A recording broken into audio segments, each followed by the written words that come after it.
और वो किसी भी रूप में भगवान को मान ले, भगवान तो कण कण में है। तो मैंने ऐसी भी कहानियां सुनी कि एक व्यक्ति ना, एक पीपल का पेड़ था, और जब उसको कोई परेशानी होती तो वो उस पेड़ के सामने जाके बैठ जाता और उसको खूब अपनी बातें रो रो के सुनाता कि देखो आज मेरे साथ ऐसे हुआ, ऐसे हुआ, ऐसे हुआ, अब आप बताओ मैं क्या करूं। और उसने बताया कि मैं फिर ऐसे थोड़ी देर चुप होके बैठता था और मेरे मन में उत्तर आ जाते थे कि अब तुम ऐसा करो। तो जब व्यक्ति की निष्ठा यदि सच्ची है तो उसको किसी कण से भी वो आंसर मिल जाएगा, क्योंकि भगवान कण कण में है। तो ये जो हम कहते हैं ना, बोले वहां पत्थर में नहीं है, और वो कह रहे हैं कि वहां हमें तो पत्थर में पत्थर दिखता नहीं है, हमें तो भगवान दिखता है, तो फिर वहां झगड़े हो जाते हैं।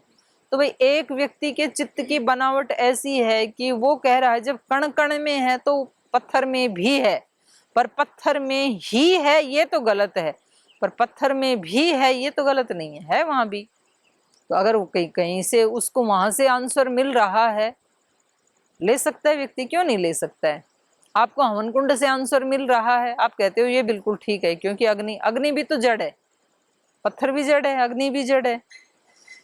तो मैं ये मतलब ये मैं किसी का पक्ष लेके किसी का खंडन या किसी का प्रमोशन करना ऐसे नहीं कह रही हूँ, बस इतना ही कह रही हूँ कि कोई भी समस्या है हमारे, बाहर की है या अंदर की है, उसके समाधान अनेक होते हैं। बस व्यक्ति उसको सोल्व करने का मन बनाए तो अंदर से भी समाधान निकलते हैं, बाहर से भी निकलते हैं। बस एक एक कृपा करें, व्यक्ति जिसके सामने समस्या आई है ना, तो उस समस्या को दूसरे को ब्लेम ना करें। बस ये एक सबसे महत्वपूर्ण स्टेप है। जब हम किसी समस्या को दूसरे के सर पे ठीकरा फोड़ देते हैं ना, तो फिर हम समाधान के दरवाजे बंद कर लेते हैं, फिर कभी भी समाधान नहीं आएगा, क्योंकि दूसरा वैसा कभी नहीं करेगा जैसा हम चाहते हैं। तो फिर तो सदा सदा के लिए ही हमें दुखी रहना पड़ेगा। तो सबसे पहले बस हिम्मत करके हम ये अपना माइंड सेट तैयार कर लें कि कोई भी समस्या मेरे जीवन में आई है तो इसका कारण भी मैं हूं और इसके निवारण का कारण भी मैं ही हूं। तो महापुरुषों ने ऐसे ही फेस की परिस्थितियों को, और फिर वो परिस्थितियां हार गई। सामना जब हम कर लेते हैं ना किसी चीज का, आत्मा से ज्यादा हिम्मत किसी में नहीं है, समस्याएं हल्की होती हैं। तो ये अहंकार के कारण करते हैं, और अहंकार के भी मूल में अज्ञान है, तो उसके कारण करते हैं जी। ओम प्रणाम दीदी। दीदी ये दोष आते क्यों हैं? कहाँ स्वभाव होते हैं ये? हमारे मतलब मन में होते हैं, आत्मा में होते हैं, कहाँ होते हैं दोष? प्राण में होते हैं, मन में होते हैं, और प्राण के साथ ही इंद्रियों से भी। इस प्राण को कैसे फिर समझे? कुछ लोगों का तो ये कहना है कि ये प्राण जो है शरीर के बाहर एक जो सर्कल है ना, और जो इंद्रियों में है वो तो हमें फील हो ही रहा है। आंखें देख रही हैं तो ये प्राण ही तो देख रहा है, प्राण के माध्यम से ही आंखें देख रही हैं। मैं बोल रही हूँ वाणी से, तो ये प्राण के माध्यम से ही बोला जा रहा है। तो सारी इंद्रियों में समाया है प्राण, तो शिक से लेके नख तक, नाखून तक। तो फिर इन सब में जहां जहां भी दोष है वो प्राण का ही दोष है। मतलब जो हमारा प्राणमय शरीर है, या कहें जो ओरा है, ओरा को ही प्राण कह रहे हैं। हाँ, तो उसमें अर्थात बाह्य एक वातावरण में दोष हैं, पर वो दोष हमारे अंदर कैसे जाते हैं? प्राण के साथ। फिर तो हम कभी भी दोषों से रहित नहीं हो सकते, क्योंकि ना ना, प्राण हम तो उसको जीवन मजबूत पर्यंत। बना सकते हैं, हम उसको विशुद्ध बना सकते हैं। जैसे वो देखा होगा ना आपने रामायण आदि में कि वो बच्चे जो हैं कुछ लव हैं, उनके चारों तरफ एक ऐसा सफेद ओरा सफेद एक, वो हाँ, कवच सा है, कवच बन तो जाता उसके है। अंदर कोई वैसी चीज आसुरी चीज घुस नहीं सकती है उसमें। तो वो हम सब के चारों तरफ है। जिस दिन हम तो निर्णय इसका कर लें मतलब प्राण ग्रहण नहीं करता है, प्राण में ना, रहते हैं, तो ग्रहण कौन करता है उन दोषों को? प्राण माध्यम। ही ग्रहण करता है, और मतलब चेतना के सहयोग से करता है। पर जब वो अज्ञान में है तो किसी भी चीज को आने देता है, और जब वो सजग है तो वो आते हुए देखता है। इसमें श्री मन अरविंद का ने कोई रोल नहीं है? है मन का कोई रोल नहीं है है इंद्रियों का? है ना, मन के दोष हैं उसमें मन का रोल है, प्राण वाले दोष में प्राण का है। तो ये प्राण के दोष कौन से हैं और मन के दोष प्राण कौन के से? दोष है ये जो वेग आदि उठते हैं ना हमें, अपवित्रता के, अब्रह्मचर्य आदि के, सब प्राण के दोष हैं। अच्छा। तो इस प्रकार के जो वेग उठते हैं तो ये फिर प्राणायाम आदि से शांत नियंत्रित हो जाते हैं। नियंत्रित हो जाते हैं। माने ये जो क्रोध है, काम है, ये प्राण के दोष हैं। लोभ आदि, ये भी, ये सब प्राण। फिर ये- मन के दोष कौन से हैं? ये घृणा है, ईर्ष्या है, द्वेष है, ये मन के दोष हैं। इन्हें कैसे अलग किया कि ये तो प्राण के हैं और ये मन के हैं? ये तो ऋषियों ने ऋषियों ने उसको पहले देखा, से ही बताया उन्होंने हुआ है। बताया। हाँ, तो- श्री अरविंद ने एक पुस्तक लिखी है, तो वो उन्होंने बहुत ऐसे वर्षों तक पुरुषार्थ किया। तो फिर वो बताते हैं कि जब हम सजग होते हैं तो सजगता इतनी ऊंची स्थिति तक चली जाती है कि जैसे आप छोटे छोटे मच्छरों को आते हुए देखते हैं ना अपने यहाँ, जैसे आते हुए दिखते हैं हमें और फिर हम उनको हटा देते हैं। तो वो कहते हैं कि व्यक्ति सजग हो तो उसको ऐसे झुंड के झुंड वाइब्रेशंस विचारों के आते हुए दिखते हैं साधक को। तो यदि वो अच्छे वाइब्रेशंस हैं तो वो अपने हृदय का दरवाजा खोल देते हैं, उनको आने देते हैं, बल्कि पहले से ही ये तय करते हैं कि अब मैंने अपने हृदय का द्वार खोल दिया है और अब वो सारी दैवी शक्तियों का मैं आह्वान करता हूँ। या कभी कभी किसी विशेष देवी शक्ति का भी आह्वान करता है साधक, या वो देवी या वो देवता मेरे पास आए और इस काम में मेरी मदद करे, और फिर वो करते भी हैं। और ऐसे ही जो आसुरी शक्तियां हैं या जो नेगेटिव जो वाइब्रेशंस हैं वो भी भरे पड़े हैं, वो बिना बुलाए ही आ जाते हैं। वो तो देखते रहते हैं कि कहीं कोई छेद मिले हमें, क्योंकि उनको तो घुसना ही होता है, उनका काम ही यही है। तो उनके आह्वान की जरूरत नहीं है। और कभी ये व्यक्ति भी इतनी नेगेटिविटी से भरा है कि मुझे तो किसी का विनाश करना है, तो फिर ये जो तंत्र पूजा आदि करते हैं तो वो ऐसी आसुरी शक्तियों का आह्वान भी करते हैं कि किसी देवता के साथ युद्ध करना है, हमें उनका कुछ नाश करना है, तो फिर वो ऐसा करते हैं, ऐसा भी करते हैं। सामान्य रूप से ये नहीं चाहेगा तो भी कुछ जो नेगेटिव वाइब्रेशंस हैं, हमारा दरवाजा खुला है तो अपने आप आ जाते हैं। जैसे खेत में गेहूं तो बोना पड़ता है, गेहूं अपने आप नहीं उगता है, और गेहूं के साथ साथ खरपतवार तो अपने आप उग जाती है, उसका कोई बीज नहीं बोना पड़ता है, लेकिन उसको उखाड़ना होता है, और नहीं उखाड़ेंगे तो वो अपने आप बड़े हो जाएंगे फिर। तो ये जो हमारे दोष हैं ये आते हैं हमारे अज्ञान से, अज्ञान के कारण हम असजग होते हैं, असजग होने के कारण फिर हमारे सब इंद्रियों के दरवाजे ऐसे खुले होते हैं, तो वो आकर के घुस जाते हैं, घुस जाते हैं तो फिर वो अपने मनमाना व्यवहार करवाते हैं। वो मनमाना व्यवहार करवाते हैं तो हम उन्हीं को ही अपना व्यक्तित्व और अस्तित्व मान लेते हैं। हम ये भूल ही जाते हैं कि मैं एक आत्मा हूँ और ये तो कोई आने जाने वाली चीज है।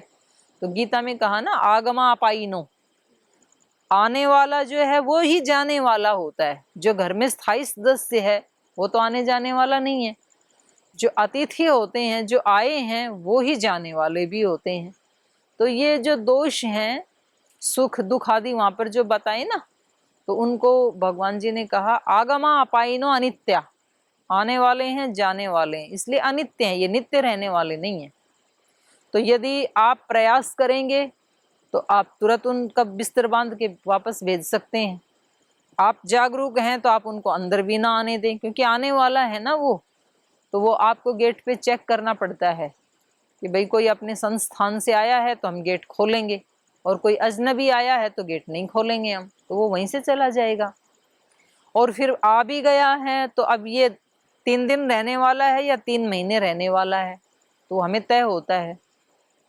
और ये अनित्य हैं, तो इसलिए कहा तान तितिक्षस्व, आ भी गए हैं तो अब इनके साथ अपने स्वरूप को मत मिलाओ, ये चले जाएंगे।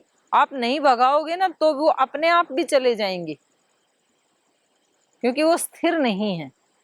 तो कभी कभी ऐसे होता है कि किसी के घर में कोई ऐसी दुर्घटना हो गई, किसी माँ का कोई इतना लाडला बहुत सुंदर कमाने वाला कोई बच्चा चला गया, और उस माँ को कहा जाता है कि अब आप उसको भूल जाओ, देखो अब सब काम करने ही पड़ेंगे। वो कहती है भूल नहीं सकती हूँ, कभी नहीं, बल्कि उसको वो व्यक्ति बहुत बुरा लगता है जो ऐसे कहता है कि मत रो। उसको दुश्मन जैसे दिखाई देता है कि देखो ये मेरे को शिक्षा दे रही है, इसको क्या पता मेरे दर्द का। और कोई उसके साथ रोता है तो उसको अच्छा लगता है, क्योंकि उस समय उसकी चेतना का स्तर वही है। लेकिन वो ही माँ 1 साल के बाद वो खाना भी खाती है, हंसती भी है, किसी के यहाँ फंक्शन में भी जाती है, वो भूल ही गई उसको। तो ये प्रकृति का अपना नियम है, जो आया था दुख वो जाएगा भी, ये नित्य रहने वाले हैं नहीं। तो ये व्यक्ति ऐसे जान करके उनसे अपने आप को अटैच ना करे, बस दोष हमारा स्वभाव नहीं है। तो सबसे पहली बात यह है कि व्यक्ति अपने आप को अलग करे उससे, जिसको दृष्टा भाव कहते हैं ना। पर इसका भी अभ्यास करना पड़ता है। जब व्यक्ति शांत रहता है तब तो दुख में भी दृष्टा भाव बना लेगा, क्योंकि शांत रहता है तो उसकी जो शक्तियां हैं उसको कहीं भी फोकस करना सरल है इसके लिए। और जब अशांत होता है तो शक्तियां फिर इसकी विचलित हो जाती हैं, अंदर से चलायमान हो जाती हैं, वो एक जगह टिकती नहीं है, वो ठीक से दिखाती नहीं है। मतलब शीशा हिल डुल रहा है ऐसे ऐसे, तो वो चित्र ठीक से हमारा दिखाएगा नहीं। जिस समय शीशा भी शांत है, हम भी शांत हैं, तो ठीक ठीक दिखाएगा। तो ये जो ध्यान उपासना है, इनका यही तो महत्व है कि दोनों समय कुछ टाइम के लिए, संध्या काल में, ध्यान काल में अपने आप को स्थिर करके, जब कोई बड़ा संकट कष्ट, कोई बड़ा दुख हमारे सामने नहीं है, उस समय हम अपने स्वरूप को देखने का प्रयास करें, रोजाना प्रयत्न करें। तत्र स्थितौ यत्नोऽभ्यास, वो जो हमारी निजी स्थिति है उसमें ठहरने के लिए यत्न करना, यही अभ्यास है। और ये अभ्यास जब हो जाता है तो फिर व्यक्ति दुख आएगा तो भी वो बोलेगा आने वाला है, ये मेरा स्वरूप नहीं है, मैं इससे अलग हूँ। तो वो आसानी से उससे बच सकता है फिर दोषों से। दोषों में इतनी कहाँ ताकत है कि वो आत्मा को अपने वश में कर लें। आत्मा तो बहुत महान है, उसमें तो बड़ी ताकत है, लेकिन बात यह है कि वो खुद ही भूल चुका है अपने स्वरूप को। तो फिर ये हमें गुरुजन, ये शास्त्र, इन सब का ये रोल है कि वो उस अनअभिव्यक्त शक्ति को अभिव्यक्त कर देते हैं। जैसे लकड़ी में तो आग छिपी हुई है ना, पर वो ऐसे ही पड़ी रहे तो उसको कभी भी वो अभिव्यक्त नहीं होगी आग। लेकिन वो अग्नि के संपर्क में यदि चली जाए, हाथों हाथ जल जाती है, वो भी आग स्वरूप ही हो जाती है। तो ये शास्त्रों का और गुरुओं का महत्व है। ये प्राण जो है, इसको विचार कह सकते हैं? नहीं, प्राण अलग है, विचार अलग है। विचार अलग है, लेकिन प्राण के माध्यम से विचार जाता है। प्राण के माध्यम से विचार नहीं जाता है। जो विचार करने वाला इंस्ट्रूमेंट है, मस्तिष्क है, वो प्राण के उससे चलता है, शक्ति से। जब प्राण एक प्रकार से शक्ति देता है, और जो विचार करने वाला हमारा मस्तिष्क है, या जिसको हम मन कहें, हाँ, तो वो मन विचार करता है। हाँ, और फिर उस विचार से जो दोष हैं वो आ जाते हैं। हाँ। तो ये बात समझने में मुझे थोड़ी परेशानी हो रही है कि सीधे प्राण से दोष कैसे आ जाते हैं, ये बात समझ में नहीं आ रही है। प्राण का तो मैंने बताया ना, ये जो वेग आदि हैं, ये हाँ, प्राण के दोष हैं। तो जब आप प्राणायाम करेंगे, जैसे महाराज जी बताते हैं ना कि हम जब कपालभाति करते हैं तो इससे हमारा प्राण शुद्ध हो जाता है। प्रच्छर्दन विधारणाभ्याम वा प्राण से, ऐसे कहा ना वहां पे। तो वो चित्त की वृत्तियां जो हैं, वो वेग रूप में जो वृत्तियां हैं, तो वो रुक जाती हैं, मन शांत हो जाता है। आप बहुत देर 1 घंटे तक ऐसे करते रहोगे ना कपालभाति, तो वो अशुद्धि हट जाती है। तो ये अशुद्धि तो हटेगी, प्राण की तो हटेगी प्राणायाम से। और जैसे ही प्राण शुद्ध हुआ तो इन इंद्रियों को भी तो फिर शुद्ध प्राण मिल रहा है ना। जी जी। हाँ, तो वो जो विचार इनको दूसरी दिशा में ले जा रहा था, इधर से प्राण भी दूसरी दिशा में ले जा रहा था, तो आधा काम तो कर दिया कम से कम हमने प्राणायाम से ही। अब मन को पकड़ते हैं कि भाई आपकी नियुक्ति हुई है हमारा उत्थान करने के लिए, आप कहाँ लगे हो? बोलिए तो उधर से आ रहे थे सारे स्पंदन, तो मैंने आपको बता दिया, ट्रांसफर कर दिया। बोले ना, उधर से दरवाजा बंद करो, अभी उधर खोलो दरवाजा ईश्वर की तरफ। तो दिव्य स्पंदन लेने हैं हमें दिव्य स्पंदन चाहिए। तो ऐसे मन को ट्रेंड किया जाता है, ट्रेंड हो जाता है मन। तो मतलब ऐसा अच्छा मित्र है, एकदम शांत हो जाता है। तो मन से जिन भी सूक्ष्म योगियों प्राण ने है, ना, प्राण स्थूल है, स्थूल है। हाँ, मन सूक्ष्म है। और मन में फिर ये बुद्धि आदि उससे भी सूक्ष्म है, उसी का ही है वैसे तो। मन का ही 4 भाग है ना, मन बुद्धि मन चित्त बुद्धि चित्त अहंकार। और अहंकार। तो बुद्धि उससे भी सूक्ष्म है, अहंकार उससे स्थूल है बुद्धि से। और जो चित्त है उसमें ये रहते हैं। आपने पूछा था ना कि ये रहते कहाँ हैं, तो वहां घुसे रहते हैं, संस्कारों के रूप में ये रह जाते संस्कारों के हैं। रूप में रहते हैं। ये एक भी कुछ तो पहले के हैं संस्कार, कुछ अभी रोज भी नए बना रहे हैं, प्रतिपल बना रहे हैं हम, तो वहां स्टोर होते रहते हैं। तो फिर इसका मतलब ये है कि यदि हम प्राणायाम करें तो सबसे पहले जो मतलब हमारा स्टेप होना चाहिए वो होना चाहिए कि हमारा प्राण नियंत्रित हो जाए, तो स्थूल रूप से वो दोष रुक जाएंगे। बिल्कुल छूट और रुक जाएंगे, जाएंगे फिर हम अपने मन पे काम कर लेंगे, फिर हम बिल्कुल अपने चित्त पे और संस्कारों पर। बिल्कुल। तो यही तो बताया महर्षि पतंजलि ने, जी। ततः क्षीयते प्रकाशावरणम। प्रकाशावरणम। देखो 3 चीजें हैं, एक है मल, एक है विक्षेप, एक है आवरण। तो मल तो ऐसे समझ लो कि जैसे शीशे के ऊपर धूल पड़ गई, डस्ट पड़ गई, तो अब आपको अपना चित्र नहीं दिखेगा ना, ये मल है। तो दोष जब डस्टिंग की तरह से हैं हमारे चित्त के ऊपर, बुद्धि के ऊपर, तो हमें आत्मा का स्वरूप, अपना स्वरूप नहीं दिखेगा, और अपने साथ रहने वाला परमात्मा का स्वरूप भी नहीं दिखता है तो वो दिखता नहीं है लेकिन मल के कारण। और दूसरा होता है विक्षेप। विक्षेप मतलब यदि दर्पण ऐसे ऐसे हिलता रहे तो भी नहीं दिखेगा, तो उसको स्थिर करना पड़ेगा, तो स्थिर करना पड़ता है चित्त को। और तीसरा है आवरण। आवरण मतलब उस शीशे के ऊपर कोई पर्दा डाल दिया आपने, कपड़ा डाल दिया, अखबार डाल दिया, तो भी नहीं दिखेगा। तो अब इनको हटाएं कैसे? तो ये जो आवरण वाला जो पर्दा जब सबसे स्थूल है ना, ये तो हटेगा प्राणायाम से। तो इसलिए वहां कहा ततः क्षीयते प्रकाशावरणम, उस प्रकाश के ऊपर जो आवरण आ गया है वो इससे हट जाएगा, स्थूल वाला, क्योंकि प्राण उससे स्थूल है। और मल और विक्षेप कैसे हटेंगे? तो मल हटेगा स्वाध्याय से और विक्षेप हटेगा ध्यान से। जैसे आप ध्यान में बैठेंगे ना, तो जैसे शरीर स्थिर होगा, फिर मन भी धीरे धीरे स्थिर होने लगेगा। स्थिर होने लगेगा तो वो जो विक्षेप वाली स्थिति थी उसमें थोड़ा ठहराव आएगा। तो जैसे जैसे दोनों ठहरने लगेंगे तो आपको झलक दिखाई देने लगेगी, जैसे वो जुगनू चमक जाता है ना कभी कभी अंधेरे में, तो ऐसी कोई स्पार्किंग आपको दिखाई देगी अपने अस्तित्व की। और उससे पहले भी मतलब सूर्य, सूर्य तो समझ लो हमारी आत्मा है, प्रकाश स्वरूप जो है, प्रकाश के सूर्य के उदय होने से पहले भी उषा काल आ जाता है 5 बजे। अभी सूर्योदय नहीं हुआ, सूर्योदय तो होगा 6 साढ़े 6 बजे, लेकिन 5 बजे उजाला सा हो जाता है उषा काल। तो उसमें आपको चीजें ठीक ठीक से दिखने लगती हैं, जैसा इस समय दिख रहा है ना। अब सूर्य तो नहीं है इस समय, लेकिन तो भी चीजें दिख रही है ना हमें। बिल्कुल घोर अंधकार हो जाता है तब नहीं दिखती हैं।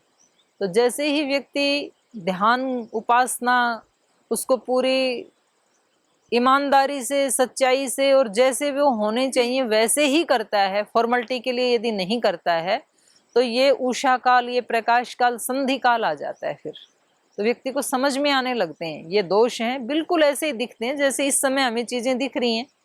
और सूर्य के प्रकाश में तो दिखती ही दिखती हैं, वहां तो कोई मतलब ना दिखने का कोई वो ही नहीं है, चांस ही नहीं है। तो थोड़ा सा भी सजगता से जब यम नियमों का पालन करते हैं, ध्यान उपासना करते हैं या प्राणायाम करते हैं, तो दिखता है। स्थूल शरीर में भी प्रभाव दिखता है, सूक्ष्म शरीर में भी दिखता है। व्यक्ति का चित्त थोड़ा शांत होने लगता है। पहले जो एक मन में डामाडोल, एक कन्फ्यूजन सा और एक किम कर्तव्य विमूढ़ की स्थिति थी, उसमें उसको पता लगता है, थोड़ा उसमें ठहराव आता है वो करते करते, आवरण हटते ही। और इसका प्रभाव स्थूल एक एक रोम में भी आता है। जो व्यक्ति प्राणायाम करता है तो उसकी जो डेड कोशिकाएं हैं उनमें भी नया जीवन आ जाता है। तो जो बुजुर्ग बुजुर्ग व्यक्ति हैं उनका भी जो ओज तेज वो बढ़ जाता है। और जो ये नहीं करते हैं, जिसका प्राण बहुत अशुद्ध हो गया, तो वो युवावस्था में भी उनके चेहरे के ऊपर कोई ऐसा तेज, कोई जो गीता में कहा ना कि इसकी सारी इंद्रियां जो हैं सात्विक प्रधान होने पर प्रकाशित हो जाती हैं, तो ऐसा कोई प्रकाश दिखता नहीं है उनके वहां। तो ये एक अलग ही है, ये जो योग वाला रूप लावण्य है, सौंदर्य है, ये अलग ही है। तो ये दिखने लगता है। तो व्यक्ति कितना भी छिप के प्राणायाम करे, ध्यान करे, उपासना करे, तो वो उसको छिपा नहीं सकता है, दिखने लगता है दूसरे व्यक्ति को। और कोई व्यक्ति कितना भी छिप के गलत काम करे, भोग करे, रोग करे, तो वो भी छिपता नहीं है, वो सामने आ जाता है।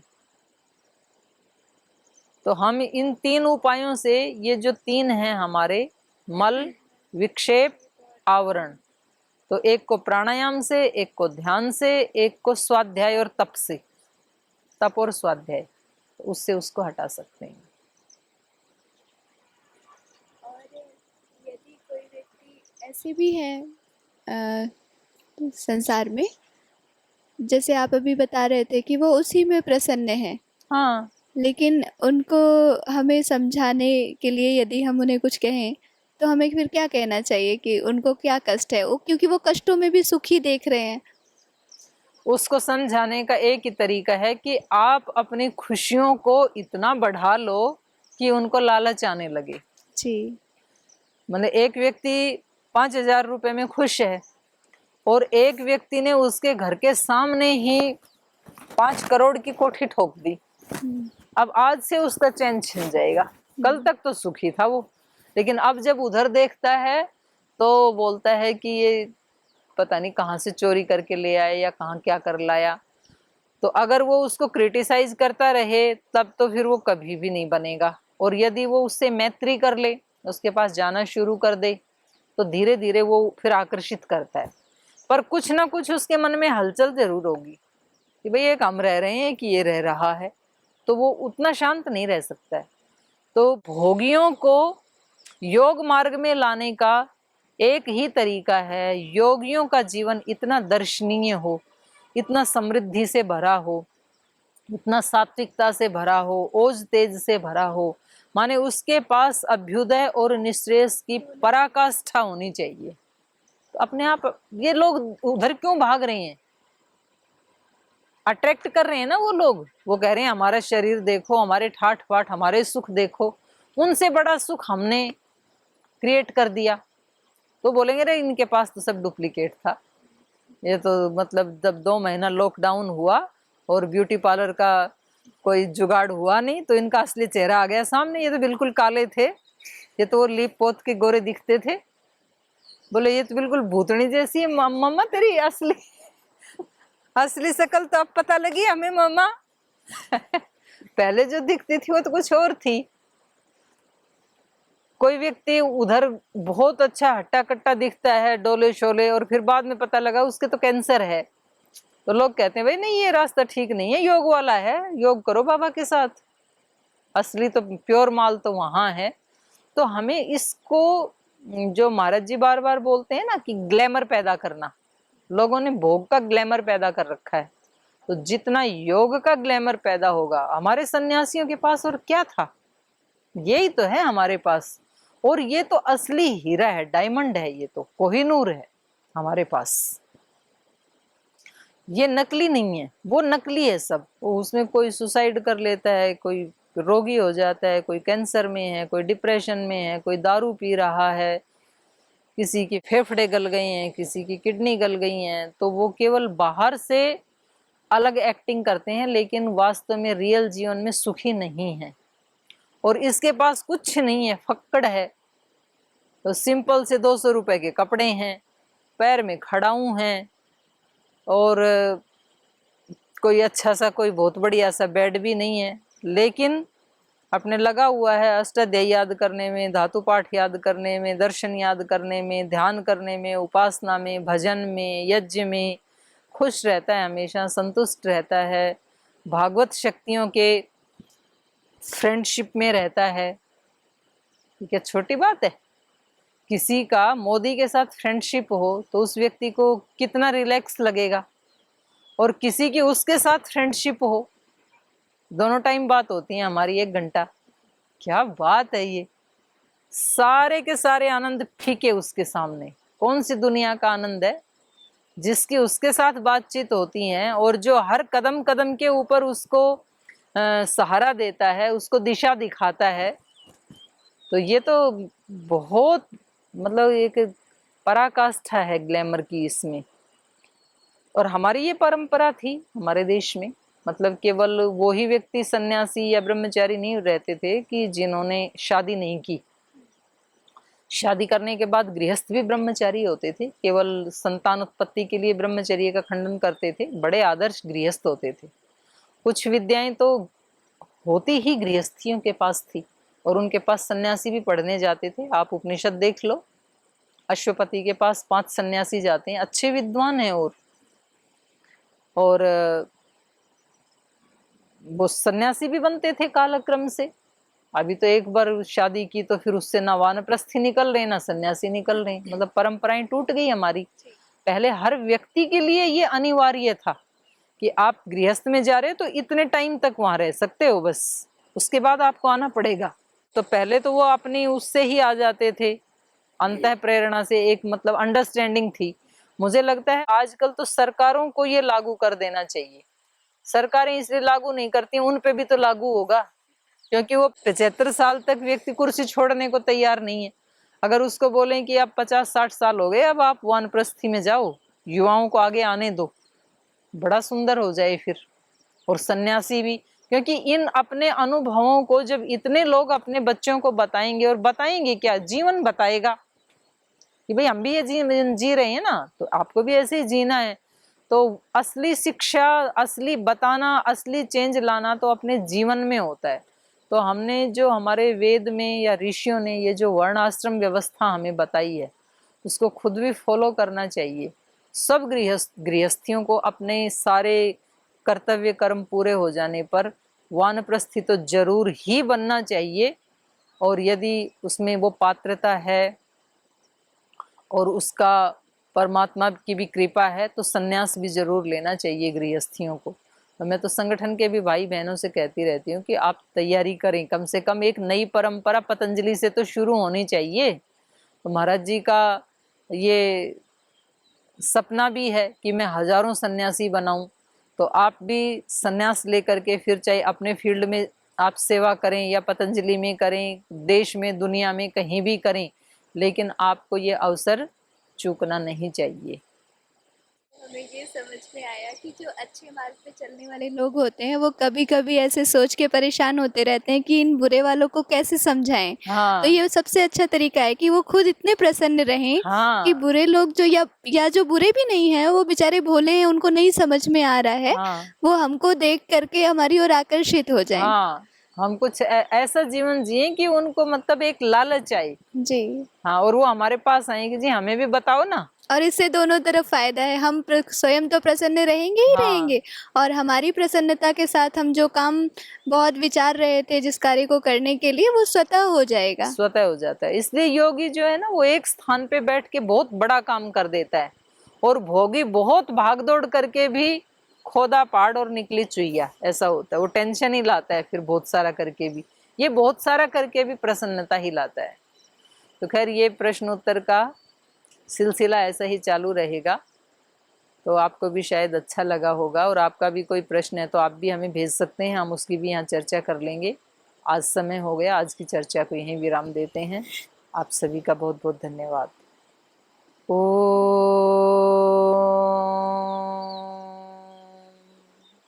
शांति शांति शांति। श्री गुरुभ्यो नमः।